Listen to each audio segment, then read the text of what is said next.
Hello students, we are going to start with periodic trends. What do you mean periodic trends? Already we have studied periodicity.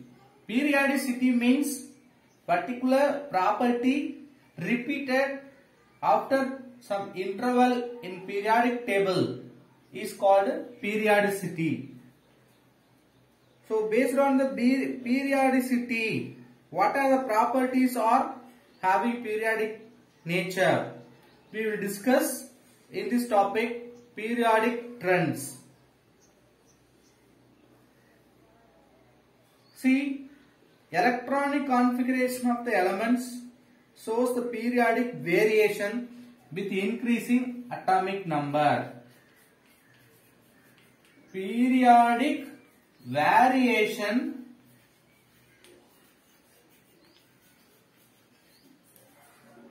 versus atomic number. Atomic number increased means periodic variation we can observe. See, we can see the physical chemical behavior of elements also in periodic trends. Let us see some properties of elements in periodic table. First, atomic radius. What are the property we are going to discuss? Atomic radius.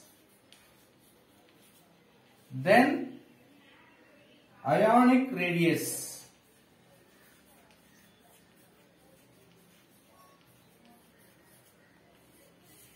Third one, ionization enthalpy.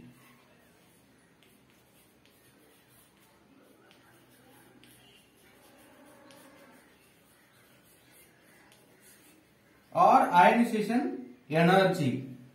Fourth one, electron gain enthalpy.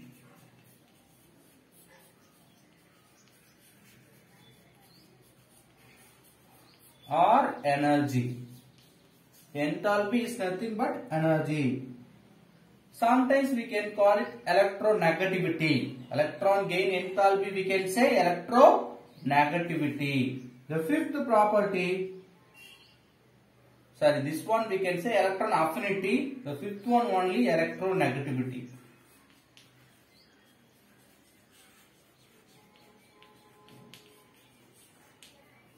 Electron gain enthalpy or electron affinity. This fifth one, electronegativity. So all these properties in periodic table varying with increase of atomic number. Simply you can say in group wise, top to bottom if you see, this property may decreases or increases. Top one may have high value, lower one may have low value. Same way, period wise. Period wise means left to right. From left to right also the properties varying based on their increasing atomic number. First we are going to discuss about atomic radius. Simply tell me what is radius.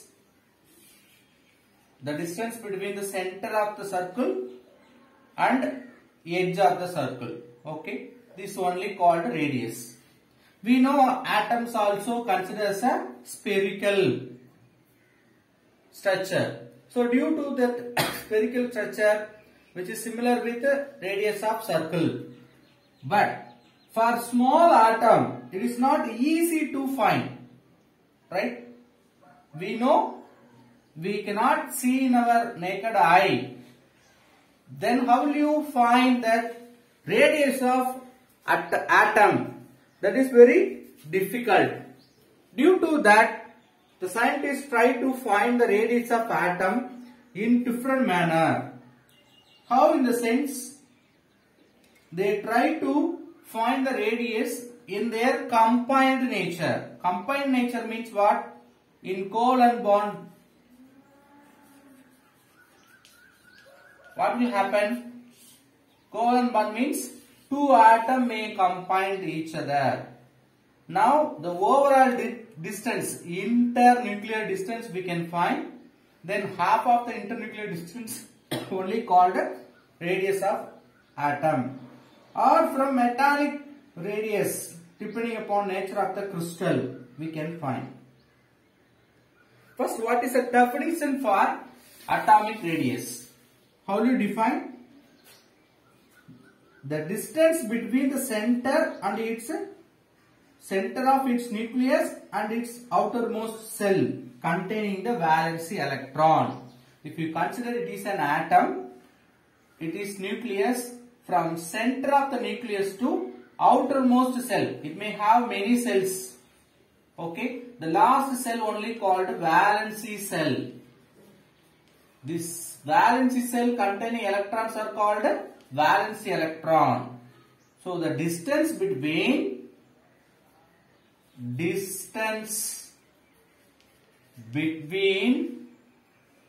center of the nucleus,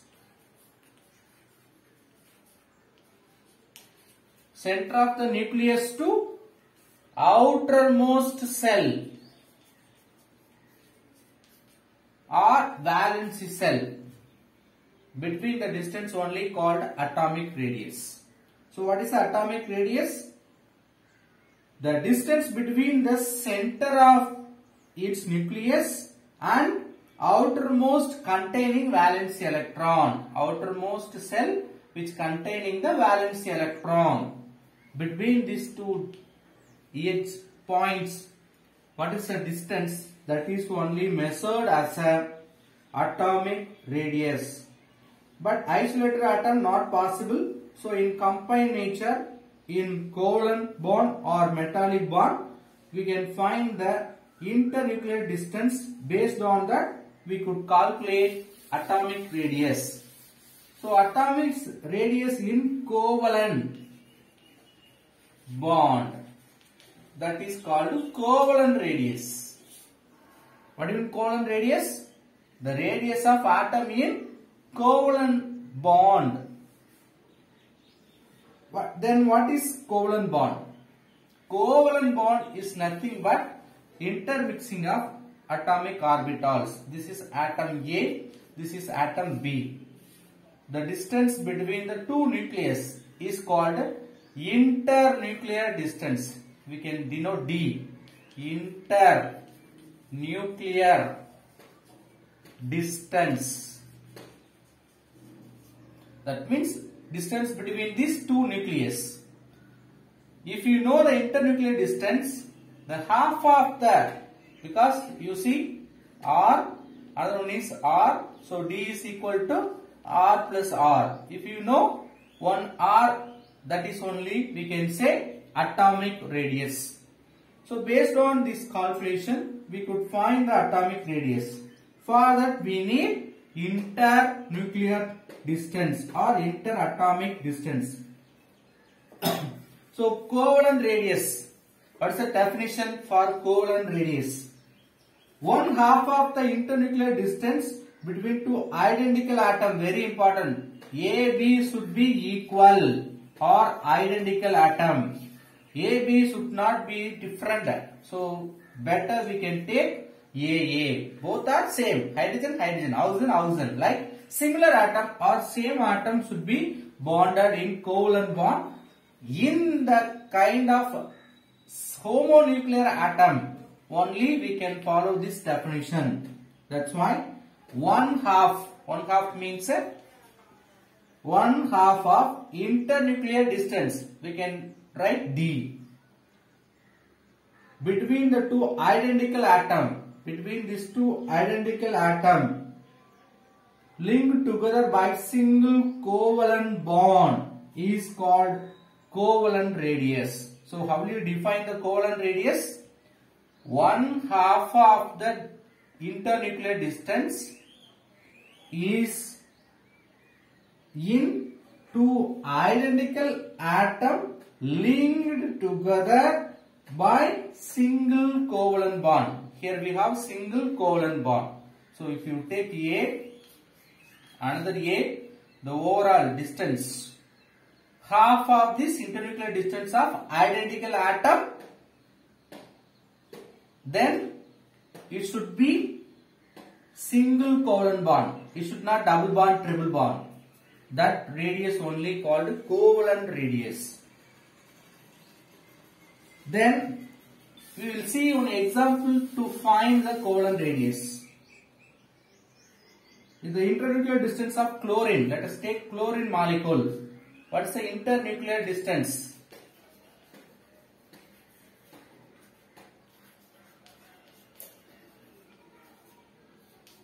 D value is nothing but 1.98 Armstrong.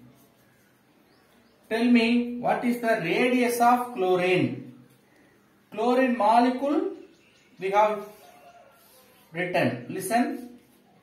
First chlorine, another chlorine. Both are same atom, identical atom. The distance between the two nucleus of the atom singly bonded. That is D value 1.98 Armstrong. What's the definition for covalent radius? Half of this D value only radius of one chlorine atom. So radius of chlorine atom is nothing but D divided by 2. D value 1.98 divided by 2. So radius of chlorine is nothing but 99 Armstrong. 0.99 Armstrong. So we have found the covalent radius of chlorine. Very simple. The D is denoted, actually distance. The formula you should write DCl, Cl is equal to RCl plus RCl. Now RCl you want to find, 2 RCl we can write. Then RCl is equal to DClCl divided by 2. DClCl only 1.98 divided by 2, 0.99 Armstrong. So we found the radius of chlorine. Then we must remember, covalent bond means it will undergo overlapping of atomic orbitals. So the distance between the two nucleus we calculated internuclear distance. But in the covalent radius, the small radius is reduced due to this overlapping. We should calculate like this without overlap. But covalent bond will form by overlapping of valency orbitals. So due to this overlap, what we have found the radius is always shorter than actual radius. Are you able to understand? Atomic radius of chlorine we found 0.99 Armstrong, but it is shorter than actual atomic radius of chlorine. Due to this overlapping takes place in covalent bond formation. Okay, for homonuclear we have found one formula. What about heteronuclear? What do you mean heteronuclear? Atoms. Heteronuclear molecule. What do you mean hetero? Hetero means different. So if you take atom A with atom B, they are forming covalent bond. For this molecule, if you apply the same formula, we may not get correct radius because A is different from B. These atoms are different. That's why these molecules are called heteronuclear molecule. For this, how you write the definition or formula? Distance of AB is equal to radius of A plus radius of B. We know radius of A will not be equal to radius of B. So how do you use the formula to find radius of A and B? The same formula we cannot use. what we used for chlorine. Then for heteronuclear diatomic molecules, the scientist Shoemaker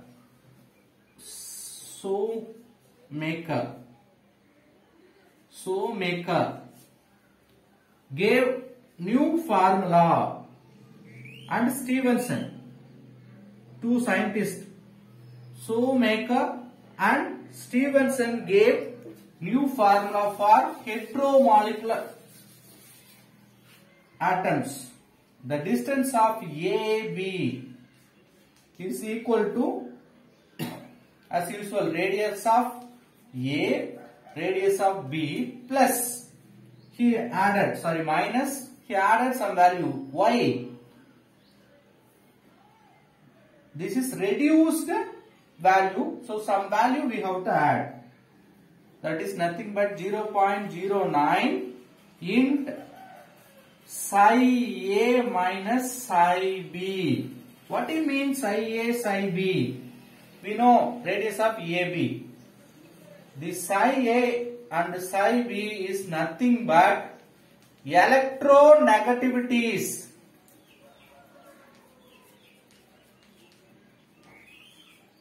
Electronegativities of atom A and B.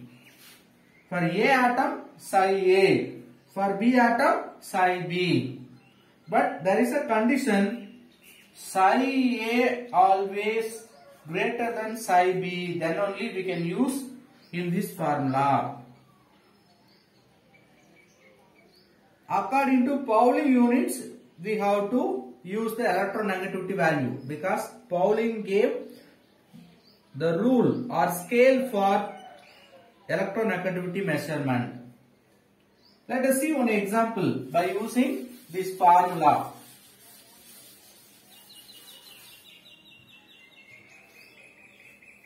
For hydrogen chloride, HCl, D value is nothing but 1.28 Armstrong. For 1 chlorine radius, already we know that 0.99 Armstrong. Both Armstrong, so no problem. What is the formula for heteronuclear atom? DHCl is equal to radius of H, radius of Cl minus 0.09 into psi of Cl minus psi of H. Listen, psi of H minus psi of Cl, if you write, that is wrong, because which one having more electronegativity, that we have to write first. That's why I already told you psi A should be greater than that of psi B.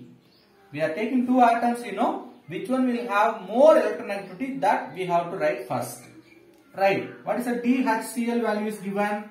1.28. Then what is the Cl value? We don't know for H. Cl value 0.99. Then what is the psi? Cl value is given. That is nothing but 3. Then psi H value 2.1. Not X. 2.1. Apply this value also. Minus here 0.09 Cl value, psi Cl value 3 minus 2.1. Simplify this formula.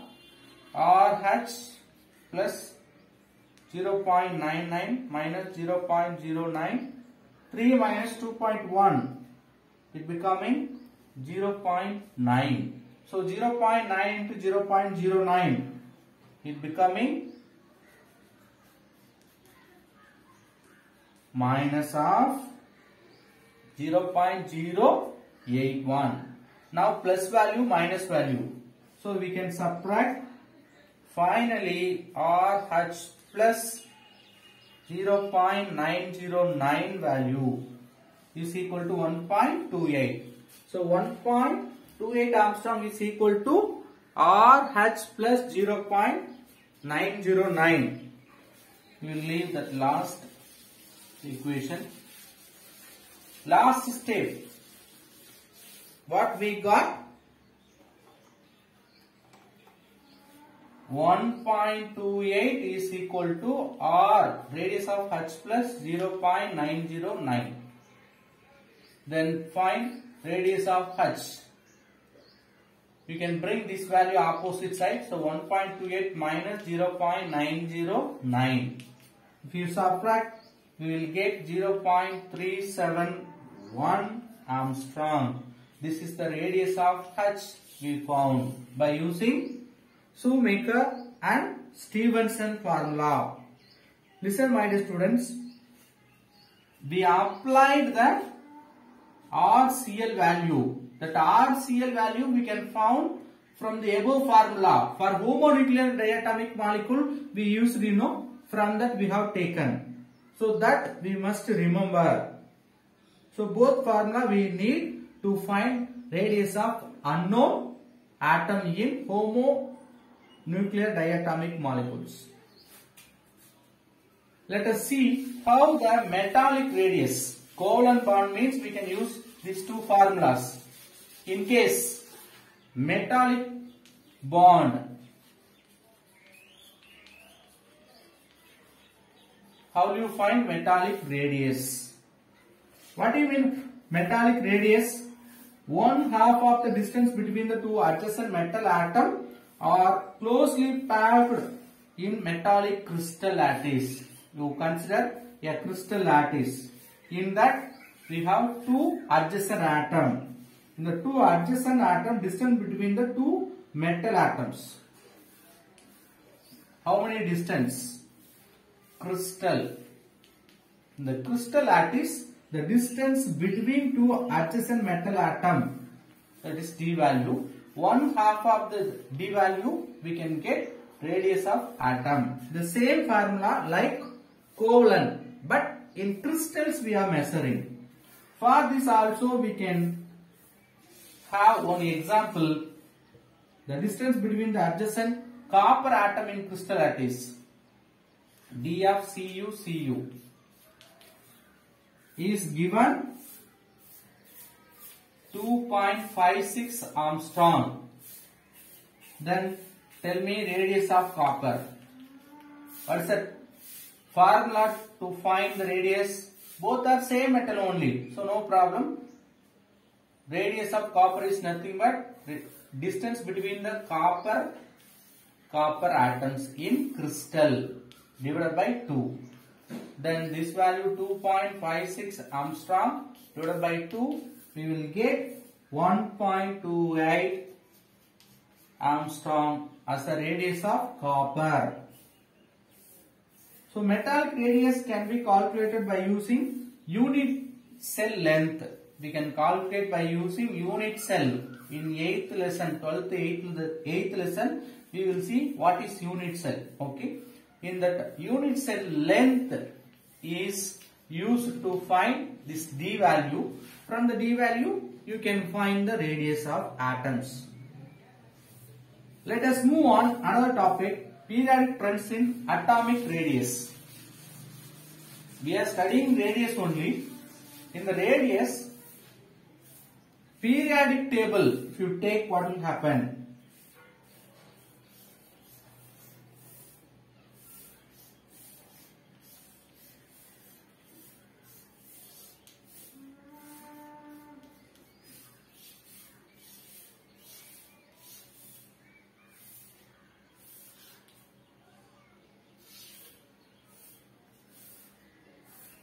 Small model representation of periodic table.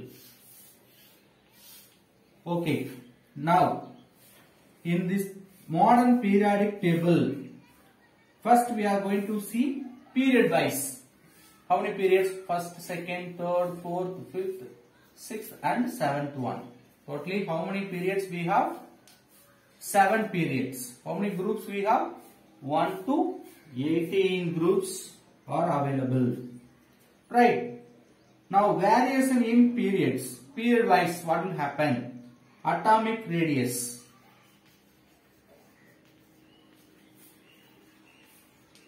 Atomic radius will decrease in period. Why? From left to right. If you move, the size will decrease. Why is that size will decrease? Because valence electrons are added in the same cell. What do you mean valence cell added in the same cell? You take first third metal lithium, then beryllium, boron. Okay. Lithium 3 electrons. Inner cell 2 electron, outer cell 1 electron. Beryllium 4 electron. Inner cell 2 electron, outer cell 2 electron. Then boron. Inner cell 2 electron, outer cell 3 electron. Listen. First lithium, beryllium, boron. All are having 2 cells only. See, lithium electron enter in the second cell. Last electron enter in the second cell. Beryllium last electron enter in the same second cell. Boron the last electron enter into the same second cell. So electrons are filled in the same cell. New cell not produced. New cell not produced means what will happen? The distance between the center of the nucleus and outermost cell becoming same. But at the same time, we have to remember when one atomic number increases, simultaneously proton in the nucleus also increases. What is the atomic number of lithium? 3. Atomic number of beryllium? 4. Boron? 5. Listen, lithium atomic number 3 means it is having 3 electron, at the same time 3 proton in nucleus, 4 protons in beryllium, 5 protons in boron. So protons also increased, electrons also increased, but electrons are filled in the same cell, so distance same distance, but proton, the nucleus increases positive charge. So due to high positive charge with the same distance between the outer cell, they will attract more effectively. Due to that attraction, when you go from left to right in the periodic table, size, that means atomic radius, will decrease. So this is very important. Electrons are enter in the same outer orbital, same cell. Due to that, protons increases the nuclear charge, heavy nuclear charge, positive charge attracts the negative charge electrons, so the size will decrease. So in period wise, from left to right, atomic radius decreases. Let us see what do you mean effective nuclear charge. In addition to the electrostatic force of attraction between nucleus and electron, there exists repulsion force among the electrons. Listen, nuclear charge increases, so the outer cell electrons are attracted by this nuclear charge, size decreases. But inner cell having one electron, outer cell also having electron. This electron will have repulsion because electron negative charge, electron negative charge, negative charge, negative charge, it will repel each other. Due to the repulsion, somewhat stabilization will take place.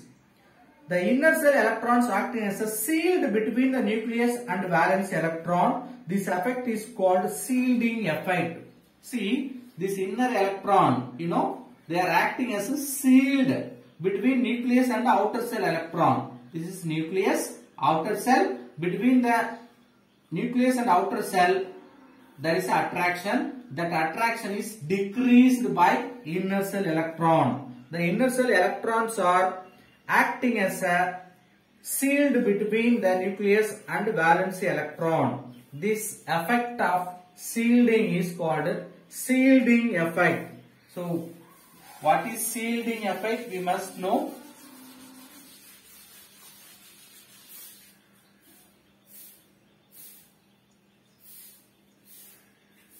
Effective nuclear charge.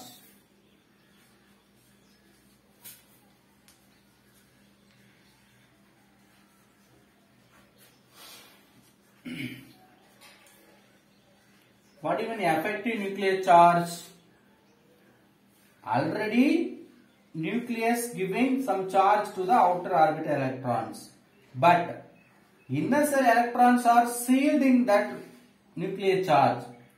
Overcoming that repulsion, that shielding, the nuclear charge coming out and attracting the valence cell, that effective nuclear charge, only called effective nuclear charge. Let us see the definition for shielding effect, then we will see effective nuclear charge. Both very important definitions. First one is shielding effect.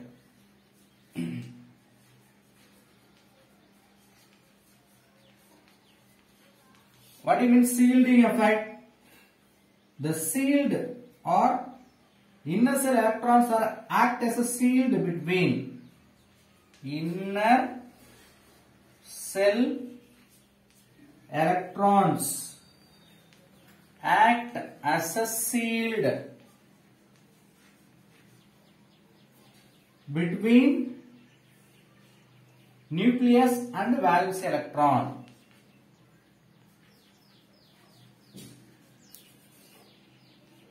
Valence electron. This effect only called shielding effect. Then by overcoming the shielding effect, some nuclear charge coming out and attracting the valence cell, that nuclear charge only called effective nuclear charge.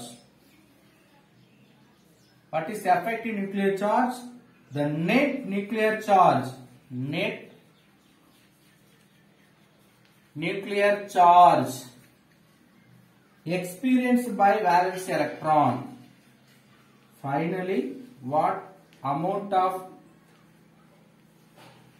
nuclear charge experienced by the valence cell, that only called effective nuclear charge. The formula to find effective nuclear charge, that is Z effective is equal to Z minus S. Here Z is nothing but atomic number. S is called screening constant. Screening constant. So we can find this S value, screening constant value, by using Slater's rule. Let us see what is Slater's rule.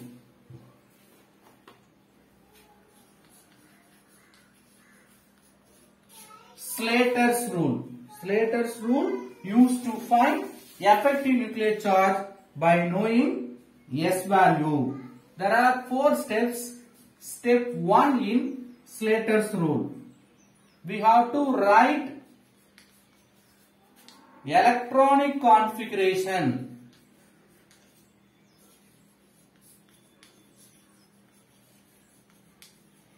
And we have to make groups like 1s one group, 2s and 2p together one group, 3s 3p one group, then 3d separately one group, 4s 4p one group, like it will continue. Then step 2. First step, we have to write the electronic configuration of that particular atom. Then we have to group the ns and the np orbital together, other separately. Now step 2. Identify the group in which electron of interest is present. We have to identify electron of interest. What do you mean electron of interest? Electron chosen. The chosen electron or electron of interest in orbitals. The electron present right of this group does not contribute any shielding effect. Here we can draw one example diagram. Nucleus, inner cell, outer cell. One more outer cell we can draw. Now, if you choose the electron in this middle orbital, outer of this nth cell, whatever the electron present, it will not hinder or shield any effect nuclear charge or nuclear charge. So, outer side or right side to the chosen nth orbital, how many electrons are present, whatever present, no issues, they will not produce any shielding effect in this inner cells. So outer cell or right side to the chosen or electron of interest, is there any electron? They will not produce or contribute any shielding effect. Okay. Now we have taken that electron of nth cell, where we have chosen the electron, that cell only denoted nth cell. That nth cell containing electron. Suppose we are choosing one electron. The same cell we may have other electrons, that other electrons will give some shielding effect. So the chosen nth cell remaining electrons may have the shielding effect 0.35 if it is chosen orbital 1s orbital means 0.30. Very important. Only two things we have studied in second step. Right side to the nth cell, what are the groups present? For example, in this group, if you choose the 3D, next to the 3D we have 4s4p. 4s4p electron will not give any shielding effect. So right side or outer side, n plus 1 orbitals, electron will not give any shielding effect. Second point, in the same chosen electron, the same cell we may have other electrons, that other electrons will give the effect nuclear charge, shielding effect 0.35. In case the chosen nth cell is 1s, the other electron will experience each electron 0.30 unit of shielding effect. Then step 3.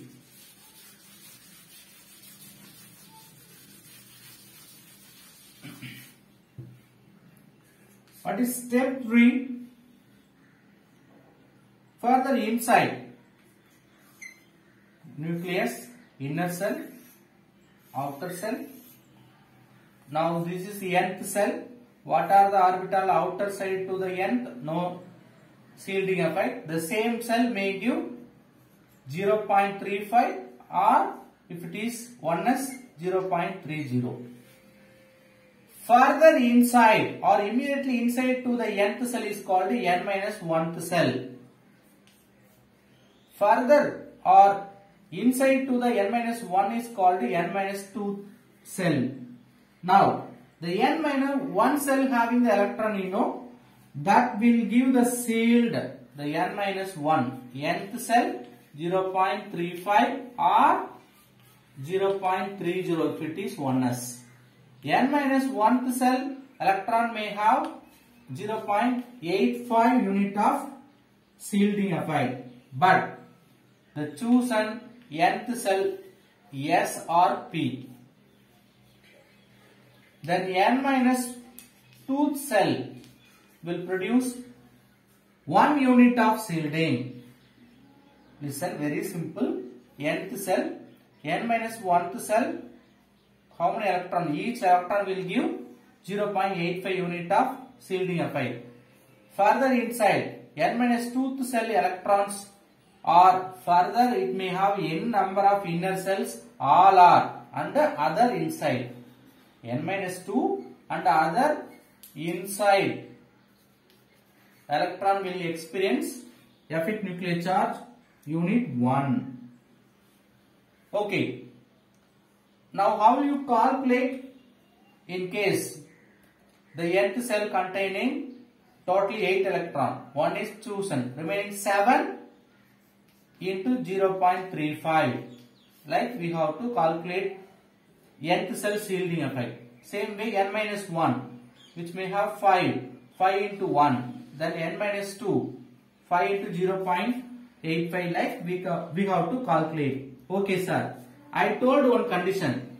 If it is SRP orbital, the chosen nth cell is SRP orbital, we can follow this order. In case the chosen nth cell D or F orbital means n minus 1, n minus 2, n minus 3, 4, 5. All are give the effective nuclear charge 1 unit. So this is third point. Then fourth point. What's the step? Fourth step. Whatever we studied, we found shielding effect. Their summary.